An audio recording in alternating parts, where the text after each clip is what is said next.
Como é que você tá? Tudo certinho? Tudo certo, apesar do que a gente está vivendo, né? Vamos dizer que a gente está surfando num tsunami, mas está tudo bem nesse surf. Estou com saúde, né? Estou em casa, tenho água para lavar as mãos, sabonete, Não meus é? parentes estão vivos. Eu acho que eu estou numa camada privilegiada aí. Primeiro, eu queria te agradecer por estar aqui com a gente hoje para participar desse bate-papo sobre literatura infantil. Queria te agradecer em nome da Livraria Mulheril, em nome da Sil, e te agradecer de coração por você estar dedicando esse tempinho para estar aqui conversando com a gente. Então, seja muito bem-vinda. A todos também que estão aqui acompanhando a gente. A galera está começando a entrar, então sejam todos muito bem-vindos e bem-vindas. E vamos começar esse bate-papo para tentar aquecer nosso coração nesse mundo frio. E me conta, Paula, me conta um pouquinho de você. Me conta como é que começou a sua saga na literatura. Eu só queria agradecer, como eu falei, o fato do Mulherio das Letras e a Sil, através da livraria, desenvolver todo esse trabalho tão importante, não somente feminista, mas dessa diversidade toda, né? E nessa corrente de ecologia, de educação. Esse meu livro, você deve ter visto, né? Ele trabalha com essa questão das queimadas. Agora a gente está vivendo essa questão da Amazônia que está um escândalo. Na verdade, há muito tempo a gente vive isso, infelizmente, né? Mas agora está um escândalo. E é bom a gente poder educar nossas crianças, né? Para evitar essas coisas. Estou muito feliz de estar aqui. Obrigada. Eu comecei muito cedo, porque eu fiz magistério.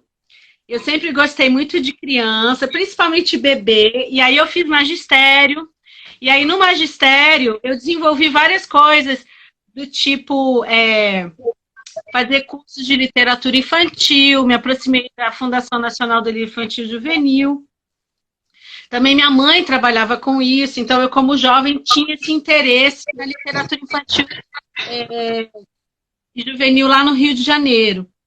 E aí, com essa questão da Fundação Nacional do Livro Infantil e Juvenil, eu fui fazendo vários cursos lá no Museu Histórico Nacional, cursos grátis, porque era exatamente ligado à Secretaria de Cultura do Rio, junto com a Fundação Nacional do Livro Infantil e Juvenil.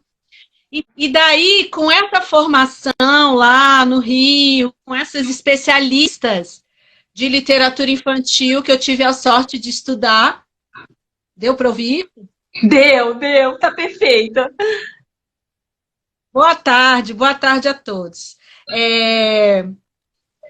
Com essa formação, eu acabei indo trabalhar com a Marina Quintanilha, que é uma pessoa que também, Marina Martini Quintanilha, que já faleceu, mas ela desenvolveu uma biblioteca comunitária, a Biblioteca Manuel Lino Costa, lá na Lapa, no Rio, onde a gente trabalhou com crianças e tal. Então, que eu trabalhei com isso, eu desenvolvi todo esse trabalho de literatura infantil, mas até então era como professora para estimular. Só que o contato com esse universo, eu já era uma boa aluna de português, já escrevia muito bem na escola, já escrevia em jornal, tudo isso. Que essa coisa é desde criança, né? Então, daí eu comecei a escrever. E aí publiquei muito cedo, e aos 21 eu ganhei meu Jabuti com o Muzi, que foi um livro de pano, que aí ele foi para a Europa, Estados Unidos, ganhou prêmio, foi para a Alemanha, foi para Munique. E aí a carreira despontou muito cedo. Então, a literatura infantil chegou muito cedo para mim por conta dessa questão que eu fiz magistério, que eu tinha interesse em educar as crianças através da literatura infantil com teatro, artes plásticas, todo o trabalho que eu desenvolvia. Mas me conta, olha, eu quero te perguntar sobre o Jabuti que você ganhou. Como é o nome do livro pelo qual você ganhou esse prêmio, que eu não consegui ouvir, que deu uma falhadinha? Esse prêmio, ele veio como prêmio de melhor... foi melhor livro, melhor produção editorial. Por quê? Porque ele é de pano E eu fiz desenho industrial na PUC, na época eu estava na faculdade, eu desenvolvi esse design, que o boneco anda e tal. E aí eu fui convidada como artista visual, designer, pela BBC de Londres, na época, pela editora que eu trabalhava, para desenvolver esse trabalho, porque já tinha os outros, que era o Maneco Teteco, o Alambão, enfim, vários outros que já tinham. Na verdade, o Mud, acho que foi o 4º livro. Ah, tá. E daí, isso para um desenho animado, que isso é uma escola de inglês. O Mud é um personagem de uma escola de inglês. Ele é um monstrinho verde e tal. E aí eu desenvolvi esse projeto e fiz para ele. Então o livro ganhou não só o texto, ele ganhou todo o projeto editorial por causa da ilustração, do desenho industrial, dos bonecos soltos. Essa história tem 32 anos. Tem muito tempo essa história.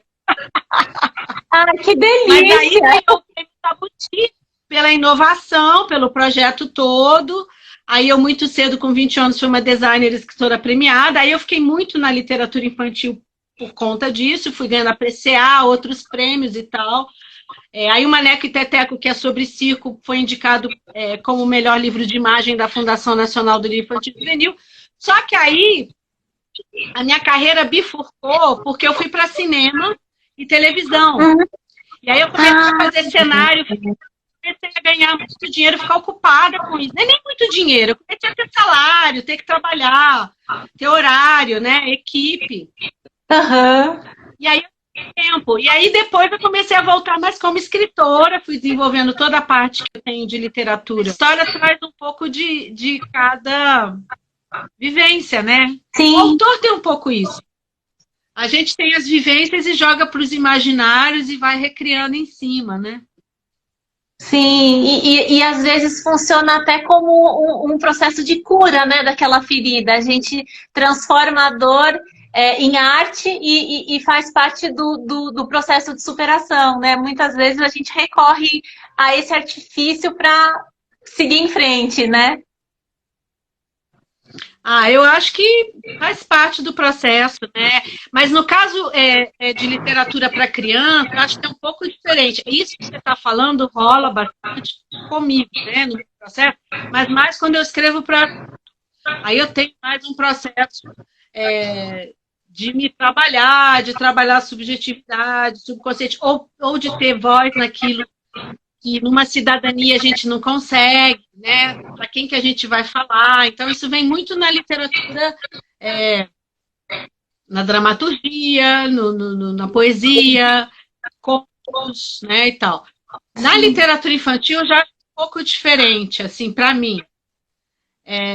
Tem uma coisa de cura, mas tem mais uma coisa, talvez por eu ter essa vivência de professora desde muito cedo, desde 18 anos que eu dou aula para criança. Então, tem uma coisa de tentar passar para a criança a experiência para ela evitar ou para ela não sofrer. Não é para dar diretriz, mas para ajudar ela a se salvar daquela coisa, porque também aconteceu comigo, ou uma coisa assim nessa linha, entende? Te perguntar exatamente isso. Quais são as diferenças de processo de criação, de quando você está construindo uma literatura infantil e de quando você está escrevendo uma coisa que não é literatura infantil, seja poesia, seja conto? Eu ia perguntar exatamente isso. Como é que se dá isso para você? Bom, tudo parte... Assim, tem duas formas, né? Dois lados, assim. Tudo parte sempre de observação. Eu acho que o autor, o escritor, o poeta, o dramaturgo, sempre, ou ela, sempre, a figura é uma pessoa que está sempre de olho nas coisas e percebendo os comportamentos e tal, né? Porém, na literatura infantil, eu coloco menos a minha emoção de querer me expressar tanto assim, numa coisa mais sociopolítica. Eu coloco, sim, por exemplo, as queimadas, a questão do amor, a amizade, tudo isso não deixa de ser sociocultural. Mas é bem mais light, mais leve no sentido de trazer junto para o imaginário que pode até ir para um lado mítico, mas de uma construção do belo, da possibilidade da esperança. Né? Jamais é uma indicativa, que é uma coisa que às vezes eu trago muito comigo no universo adulto, por eu ter temas feministas, antifascistas, antirracistas, tudo isso, e trabalhar com coisas tão relevantes na nossa sociedade brasileira, né? E me fala uma coisa, voltando ao seu livro, eu queria que você me contasse como é que ele surgiu, quando que ele surgiu, como é que foi esse processo de criação e de lançamento, as ilustrações que são lindas também. Conta um pouquinho pra gente da história desse livro. E eu estava vivendo outros trabalhos lá, até muita poesia, teatro também, mas outros trabalhos. E eu esqueci que eu fiz isso. Tá. Esqueci. Um dia eu estou aqui em São Paulo, em 2016, e eu vi uma chamada para um concurso na Itália para texto infantil. Aí eu fui olhar o que eu tinha. E aí eu achei ele no meio de outras coisas. E aí pensei, eu acho que eu vou escrever. Aí eu deixei os núcleos e reescrevi, procurando palavras, fazendo um trabalho de escultura mesmo, assim. De ir pensando e assim, reconstruindo, como se eu estivesse fazendo uma colcha de retalho, trocando um retalho por outro, sabe? Fui refazendo ele todo. E daí eu enviei. E aí eu passei em primeiro lugar. E aí eu fui para Torino receber, lá na Itália. Foi uma alegria. Eu não conhecia Torino, eu adoro a Itália, mas eu não conhecia. Foi muito legal. Que delícia! Eu voltei muito feliz. E daí fiquei preocupada com o visual, porque eu sou uma artista visual, mas eu também ilustrar, queria só estar como autora. E daí o Gil, que é o editor maravilhoso lá da Editora do Brasil, escolheu o Luiz San Vicente, que é esse mexicano maravilhoso, com o qual eu fiquei encantada com o trabalho dele. E aí eu sou apaixonada pela essa carinha que eles deram para o Girassol Gil e para a Dodô, que é a Beija-Flor.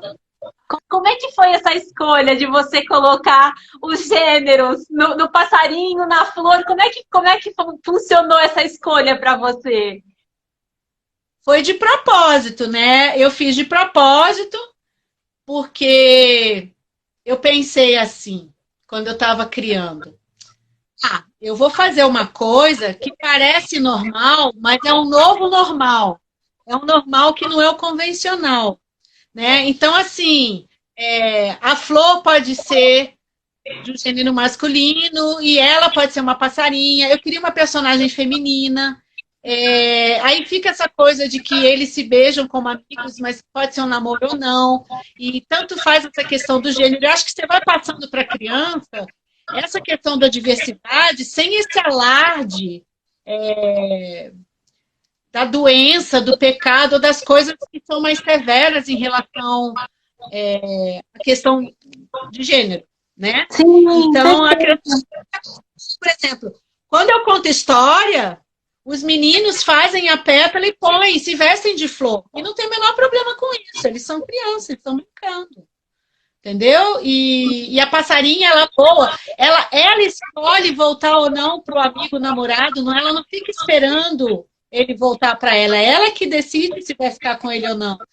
Eu acho importantíssimo você trabalhar essas questões com tanta delicadeza, com tanta sutileza. São questões fundamentais, são coisas importantes que estão ali enraizadas.